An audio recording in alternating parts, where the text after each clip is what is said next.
The first message came on December 22nd at exactly 8:42 p.m. I remember because I had just finished wrapping the last gift under my tiny artificial tree. The lights blinked softly in the background as I sat alone, humming along to a dusty old carol playing from my radio. Then the notification buzzed. It was from my daughter, Heather. "Hey, Mum. Just a heads up. We've got a full house this year. Mark's parents are coming and the guest room's already taken. I hope you understand. Maybe we can do something in January instead?" That was it. No Merry Christmas. No We Love You. Just a cold notice. An eviction from the one tradition I had cherished since Heather was born. Christmas dinner. Our Christmas. I stared at the message for several seconds. My hand shook a little as I picked up my cup of tea. It had gone cold. The steam had died, just like the warmth I thought still existed between me and my only daughter. I didn't reply. Instead, I stared at the blinking lights. Red, green, red, green, like a heartbeat slowing down. I'd already bought a silk robe for her. I'd embroidered her initials into it myself. I pictured it now, wrapped in gold ribbon under my tree, waiting for someone who had just told me, in a single breathless text, that she didn't expect me for Christmas. Not even expect. That word stung. She hadn't written, "We can't have you this year." She wrote, "Wasn't expecting you." Like I was an afterthought, a background character in her picture-perfect family portrait. But I wasn't angry. Not yet. Instead, I felt something shift deep inside me. Something slow. Something ancient, like a gate quietly closing behind me. Before I dive in, feel free to let me know where you're watching from. And if you enjoy the story, a like and subscribe would mean a lot. I went to my room, pulled out my little red planner and flipped to the mortgage records I kept for Heather's home. She never knew the full truth. When her husband Mark lost his job 2 years ago and they were struggling to pay the bills, it was me who made the calls. Me who refinanced my own pension plan, me who started quietly covering her payments, every single month, quietly, without credit, because I loved her, because I thought family meant sacrifice. I even let them think some anonymous donor had stepped in. Heather once told me, "It's like a miracle, Mom. Some bank program is helping us stay afloat." I smiled and nodded. They never asked again. I flipped through the most recent page. The next payment was due in 5 days. I circled the number, then I underlined it, and I closed the planner. The next morning, I opened the curtains and watched the neighborhood kids play in the snow. I used to love this season, back when it meant cookies and giggles and the scent of cinnamon in every room. But now it just felt hollow. My neighbor, Mrs. Patel, waved from across the street. Her family had flown in from Canada, and she looked radiant, surrounded by noisy grandchildren and laughter pouring from her porch. I smiled back, but my heart felt heavy. Around 11 a.m., I drove into town, stopped at a little cafe, ordered a cappuccino and stared out the window. I pulled out my phone and opened Heather's message again. "We've got a full house." She didn't even call me. After everything. After the mortgage, after all the late-night babysitting, after I sat by her side for 18 hours during labour. No call. Just a lazy, empty text. I reached for my phone and opened my contacts, scrolled down, found the number. It rang twice before a familiar voice answered. "Mrs. Layton, happy holidays. Everything good with the account?" "Hi, Ben," I said softly. "I need you to stop the transfer for the Harper Street property. Effective immediately." There was a pause. "The Harper Street mortgage? That's scheduled to auto-pay in 5 days, Mum. Are you sure?" "I'm sure." He hesitated. "If I may ask, is something wrong? Just a change of plans?" I ended the call. My hand trembled slightly as I placed the phone down on the table. I didn't cry. I didn't even flinch. It just felt like taking a breath after holding it for too long. I sat there for a long while, watching couples pass by the window, arms full of gift bags and holiday cheer. I finished my cappuccino. Then I stood, paid, and walked out. At home I took the robe from under the tree and unwrapped it. I folded it gently and placed it back in the drawer. She wouldn't need it now. By Christmas Eve I still hadn't heard a word from Heather. Not a call, not a second message, nothing. But then, at exactly 10:08 p.m, something strange happened. There was a knock on my door, and when I opened it, the last person I expected to see was standing there. Her hair was soaking wet, her mascara had run, and she was holding her phone in one hand like it had betrayed her. "Mom," Heather whispered, her voice shaking. Did you cancel the payment?" Heather stood there in the cold, her breath coming out in frantic puffs, her fingers trembling as she clutched her phone like it was the only thing tethering her to reality. Snow clung to her coat sleeves, melting into little wet patches. She looked like a woman who had just seen a ghost. I didn't step aside. I didn't open the door wider. I didn't speak.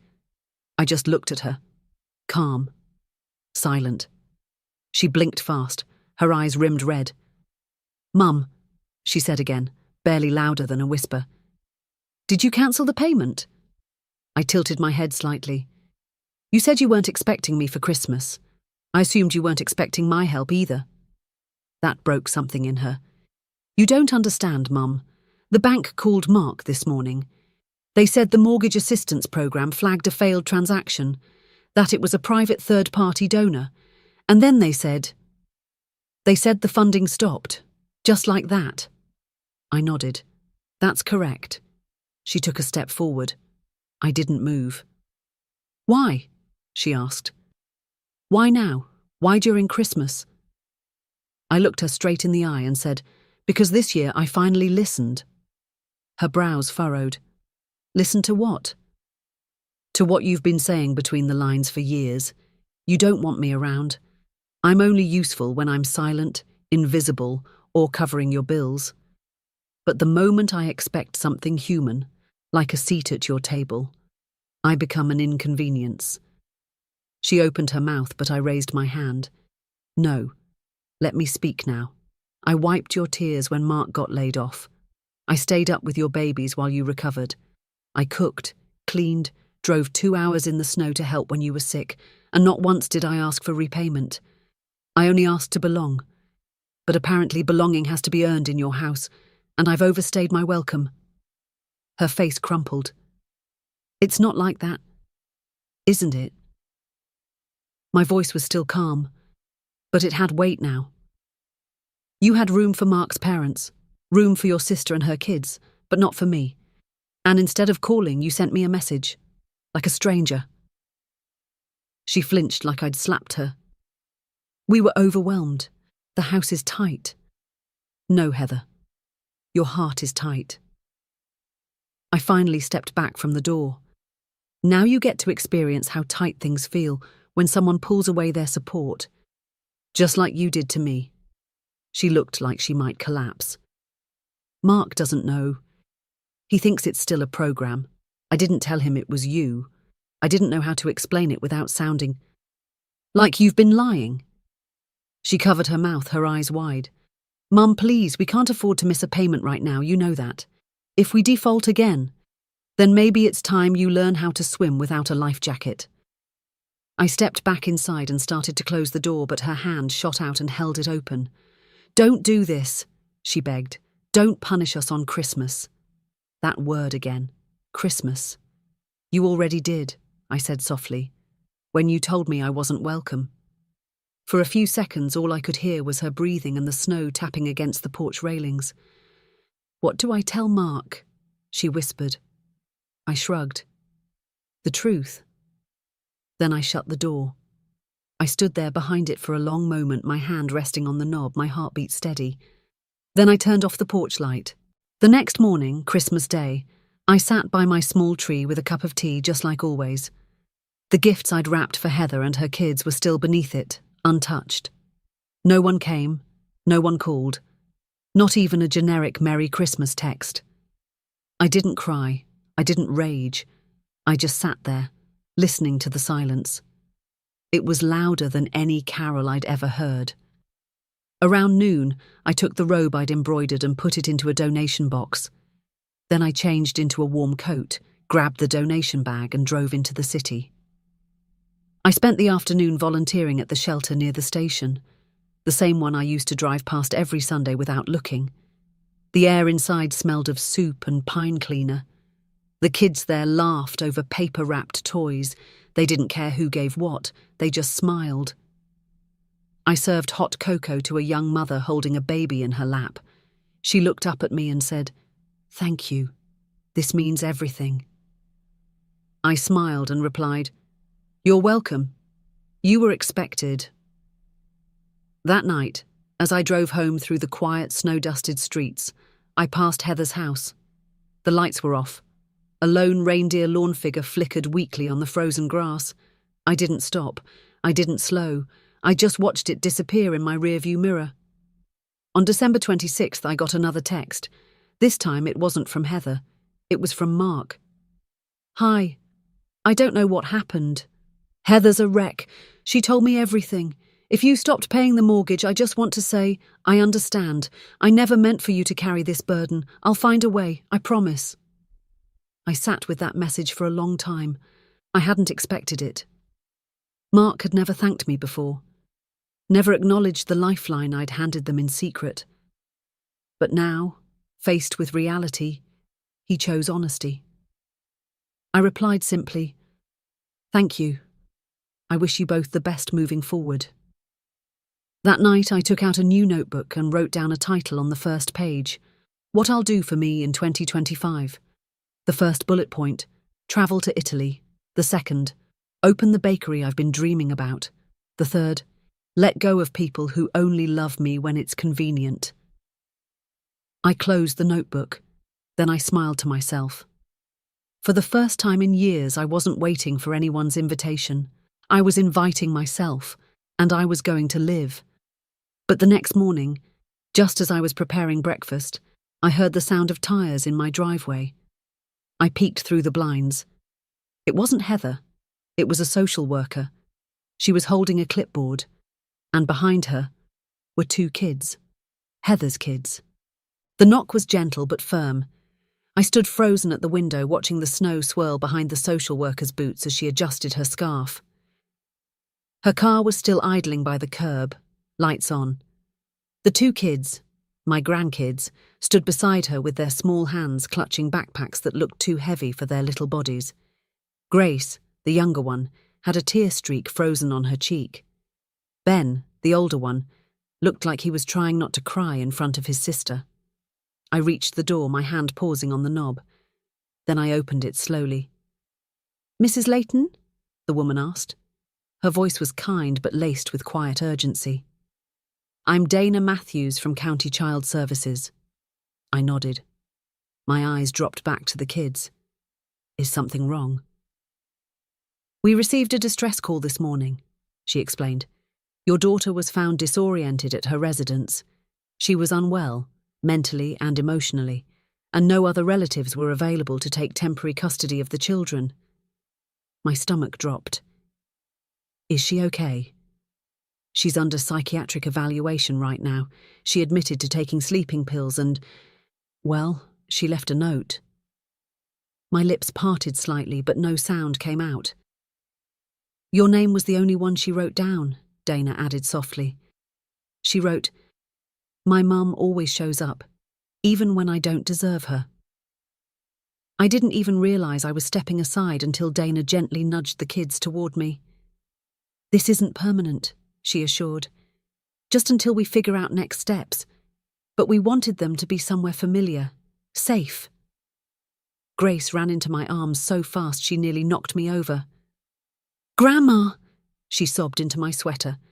"Mummy was crying and wouldn't get up. I was scared." I held her tightly, one hand trembling as I ran it through her hair. "You're safe now, baby. I've got you." Ben looked up at me, his eyes older than his years. "Are we going to stay here long?" "As long as you need," I said. I turned to Dana. Come in, let them warm up. Inside, I gave them cocoa and turned on the fireplace. The air was thick with questions I couldn't answer. As they sipped quietly, I stepped aside with Dana. Did Heather say anything else? I asked. Dana hesitated. She mentioned financial stress, that she didn't feel worthy of her family, that she ruined everything. She kept repeating one line, I never invited her in, and now I've lost the only person who ever stayed. My heart sank. I had been angry. I had drawn a line. But I never expected it to break her. Is she okay? I asked again. Dana sighed. She's stable, but deeply depressed. This isn't her first time mentioning feeling inadequate. It just finally collapsed in on her. I nodded slowly. What happens now? We evaluate, see if she's fit to care for them again. But if not... She glanced toward the kids. We'll talk about guardianship. That word, guardianship. I didn't expect it to hit me the way it did. Like a second mortgage I never signed up for, but also a second chance I never thought I'd be offered. I walked Dana to the door. Before she left, she touched my arm. They love you. That's obvious. And I think so does your daughter. She's just been lost. I nodded. Aren't we all? Dana smiled and left. The house was quiet except for the soft hum of the heater and the clink of cocoa spoons. I stood there watching them. Grace had fallen asleep curled up with her teddy bear on the couch. Ben was drawing something on a napkin. I leaned over gently. What's that? He held it up. It was a little house, a tree, a Christmas star, and 3 stick figures holding hands. Us, he said, with you. I swallowed hard. It's beautiful, sweetheart. Can we stay? He asked, just like that. No fear, no hesitation. Can we just live with you forever? I crouched beside him. You can stay as long as you want, my love, and we'll figure out the rest together. He nodded solemnly and went back to his drawing. I stood up slowly and looked around. My tiny Christmas tree now seemed brighter, warmer, not because of lights, but because of laughter, breath, and presence. But even as the living room filled with this quiet, unexpected love, I felt a pressure building in my chest. I had to see her. I had to go to the hospital. That evening I arranged for my neighbour, Mrs. Patel, to stay with the kids. I knew they'd be in safe hands. I drove to the hospital, my heart pounding harder with each streetlight I passed. At the front desk, I told them her name. The nurse looked up, nodded, and pointed to the psych unit. Room 204, she's stable now, just confused and quiet. I entered slowly. Heather was sitting up, her hair a mess, her eyes puffy. She looked at me with a strange mix of hope and fear. Mom, her voice cracked. I didn't think you'd come. I almost didn't, I admitted, but your kids are at my house, and they asked me if they were staying forever. She began to cry, covering her face with both hands. I ruined everything. I sat beside her. You didn't ruin everything, but you were drowning, and you tried to keep your head above water by pretending you weren't. She lowered her hands. I didn't want you to think I was weak, that I couldn't handle life. Being strong doesn't mean hiding pain, Heather. It means asking for help before the cracks break you in half. She wiped her nose. Why did you cancel the mortgage? Because you cancelled me, I said softly. I needed you to realize what life felt like when the person holding you up lets go. Not to hurt you, but to wake you up. She nodded slowly. It worked. We sat in silence for a while. Then she asked, Can I get them back? My kids? I looked her in the eye. That depends on you. Not me. Not the system. You. Will you help me? Yes, I said without hesitation. But I won't do it for you anymore. That's the line. She nodded, tears streaming silently. Thank you. Just then the nurse knocked gently and stepped in. Visiting hours are over. I stood. I'll come tomorrow. Can you bring them? Just so I can see them? Not yet, I said. They're safe. Let that be your fuel. I started toward the door, but then I turned back. By the way, Mark texted. He knows everything. And for the first time, he told me thank you. She blinked, surprised. He did? Yes. Maybe you both are finally ready to stop pretending. Back at home, Grace was already asleep in my bed. Ben had made a fort in the living room with blankets and chairs. He had a flashlight and was reading to his stuffed animal. I kissed them both good night. Then I stood by the window and looked out at the moonlight casting a soft glow on the snow. I thought I'd feel regret or guilt, but instead, I felt peace. I had taken a stand, and somehow, in doing so, I'd found the family I thought I had lost. But I wasn't naive. This wasn't the end. It was just the middle. Because 2 days later, I received a certified letter in the mail. It was from Heather's mortgage lender, and it said the house was about to be foreclosed because someone I didn't expect had withdrawn every emergency fund attached to the account, and the signature was Mark's. I stared at the letter, my eyes tracing over the official stamp, the cold, robotic tone of the document, and the numbers highlighted in bold: amount due, foreclosure date, legal notice. But it wasn't the debt that made my hand start to shake. It was the bottom line. The escrow emergency fund was fully liquidated by the co-borrower Mark Dalton on December 27th. I checked the date. That was yesterday, less than 24 hours after he sent me that sympathetic message saying he would figure it out. I pulled out my phone and opened his text again. I just want to say, I understand. I'll find a way. I promise.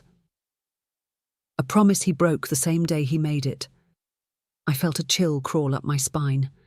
Not from the cold, but from the sharp snap of betrayal returning for a second act. I looked across the room at Ben, who was carefully spreading peanut butter on a slice of bread for his little sister. Grace was drawing a snowman on the frosted windowpane with her fingertip. They had no idea, no clue that their father had just placed the last matchstick next to a gas-soaked pile of their stability. And now, the house, the only home they had left, was a ticking clock. I sat down, phone still in hand, and stared at the number printed on the letter. The foreclosure hotline. I called it. Harper Street Property, I said. Account under Heather Layton and Mark Dalton. I need to confirm a withdrawal that was made yesterday. The woman on the line tapped her keyboard. Yes, ma'am. Withdrawal of 38,000 $20, all funds from the reserve. Authorised by Mark Dalton. Verified signature on file. Did he give a reason? Said he needed to consolidate assets for relocation. My chest clenched. Relocation? Yes, ma'am. That's what he said. Do you have a new forwarding address? I'm sorry. I can't provide that information without consent. I'm the one who made every payment for the last 2 years, I snapped. My name may not be on the deed, but that house exists because of me. I understand, ma'am, but I'm bound by policy. The withdrawal was legal. I hung up. My pulse thundered in my ears. Something was wrong. Deeply wrong. Mark had played us both.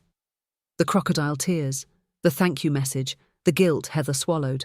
It had all been part of a quiet exit plan. He never intended to fix things. He was cashing out. And Heather? She was still in a hospital bed, probably clinging to the hope that they could rebuild as a family. I stood up. Kids, I said, get your coats. We're going for a little drive. 15 minutes later, I pulled up in front of Heather's house. The driveway was empty. The wreath on the door was gone. Through the window, I could see boxes. Some half-packed, some sealed. Mark was already moving out. Stay in the car, I told the kids. Lock the doors. I marched up the porch and knocked. No answer. I knocked again, harder this time. The door cracked open. Mark appeared, looking startled, then irritated. Mrs. Layton? He said, faking confusion. What are you doing here? I could ask you the same, I snapped. Packing up without telling anyone? Emptying the mortgage fund? You lied to me. It's complicated, he muttered. No, it's cowardly. I stepped into the house without waiting for an invite. Heather is in a hospital. Your kids are scared. And you're here, pillaging what's left of a life I paid for. You cancelled the mortgage help, he said, arms folded. What did you think would happen? I thought you'd step up, not cash out. Heather's not well, he said, voice hardening. And I'm not dragging myself through her breakdown. I have to think about my future too. Your future? I repeated, stunned. Those children are your future, and you left them in the back seat of a social worker's car like they were baggage you forgot to carry. They're better off with you anyway, he muttered. They love you. You're the saint, aren't you? I'm not a saint, I said. I'm a mother, a grandmother, and now I'm the only adult left who hasn't run. You can't stop the foreclosure, he said smugly. I already pulled the last string. You're right, I can't stop this one. I pulled out my phone and opened a contact. But I have a lawyer on retainer, the same one who filed the quitclaim deed last year when Heather and I put the land in a trust. That house is sitting on my land. His expression changed. What? You didn't read the fine print, Mark. I helped Heather buy this house, but I own the land under it. She signed it over in 2020 when the refinance happened. So no, you won't be relocating with a dime of value from this property. You're bluffing. Try me. I turned and walked out. Back in the car, I checked my messages. One from Dana, the social worker. Just got news. Heather's requesting a release hearing. She wants to regain custody. Can we talk? I texted back. Yes. Tomorrow. That night, after putting the kids to bed, I sat in my room and looked over the trust documents. Everything was still in order. The land under the house was mine, which meant if Mark tried to sell or rent out the property, he'd be hit with a lawsuit so fast he wouldn't know what state he was relocating to. I smiled grimly. Let him try. I fell asleep with the folder beside me. The next morning I met Dana at the family centre. Heather wants supervised visitation, she explained. She's making good progress. The psychiatrist cleared her for light interaction with the kids. I think it'll help her heal, I said. But I want to be there. The kids can't take another shock. Of course, we'll schedule it for this weekend. Also, I added, we need to notify the court about the property. Heather may not know, but I still hold land rights. Mark's trying to liquidate the house. Dana raised her eyebrows. We'll file a hold immediately. Thank you. As we wrapped up, I got another call. Unknown number. I answered. Mrs. Layton? A voice asked. This is Officer Jansen from County PD. We have a situation involving Mark Dalton. You're listed as the emergency contact for Heather Layton. My blood went cold. What happened? Mr. Dalton attempted to flee the state with a forged deed and a minor passenger, your grandson, Benjamin. What? I gasped. Is he okay? He's safe. Your grandson ran into a gas station and called 911 from the bathroom. Said he recognized the highway sign and knew something was wrong. I dropped into a chair, knees buckling. Oh my God. We have Mark in custody. Your grandson is en route to the hospital for a checkup. Do you want to meet him there? Yes, right now. I grabbed my keys and flew out the door. When I got to the hospital, Ben was sitting on a cot, wrapped in a blanket, sipping juice. He looked up when he saw me and burst into tears. I rushed to him and hugged him tight. Grandma, he sobbed. He told me we were going to a fun place, but then he started yelling on the phone and speeding. I got scared, so I jumped out when he stopped for gas. I rocked him gently, my tears falling into his hair. You did the bravest thing in the world, Ben. I'm so proud of you. Is Mommy okay? He whispered. She's getting better, I said. And you just helped her more than you'll ever know. I don't want to see him again, he whispered. You won't, I promised. Not unless a judge says otherwise. And I'll fight to make sure that never happens. Later that evening, I sat with Grace while Ben napped in the next room. I told her a bedtime story about a Christmas star that guided a grandmother home, not to gifts or lights, but to the two greatest treasures she never expected. Grace looked up at me and whispered, "Do we live with you now?" "Yes," I said softly. "Forever, if you want." She smiled and drifted off to sleep. But I didn't. I stayed up late, reading court documents, police reports, and old emails Heather had never opened. That's when I saw it. An email from last year. One she had forwarded to Mark but never read herself. A letter from the mortgage provider. It said, "In the event of long-term non-payment, the property and any residual assets will revert to the co-trustee, Margaret Layton." Me. Mark never told her. He knew all along. Which meant this wasn't just abandonment. It was calculated. And tomorrow in court I was going to show the judge everything. But the next morning when I woke up, the kids were gone. And on the kitchen table was a note, written in Heather's handwriting. The note on the kitchen table was smudged. Ink bled into the paper like someone had written it in a rush. I picked it up, heart pounding, and read, "Mum, I took the kids. I know I wasn't supposed to, but I had to see them. I need them to know I'm still their mother. I'll bring them back, I promise. Please don't call the police. Give me a chance to explain. Heather." I sank into the nearest chair, the paper fluttering in my hand. My breath came in short gasps. She was released from supervised visitation less than 24 hours ago, and now she had taken both children without consent. "Why now?" I whispered to the empty room. "Why would you do this?" My first instinct was to call Dana, the social worker, but I paused. Heather was my daughter, and despite everything, despite the betrayal, the pain, the deafening silence over Christmas, I knew she didn't take the kids to hurt them. She was desperate. Desperation makes people reckless. Still, this was illegal.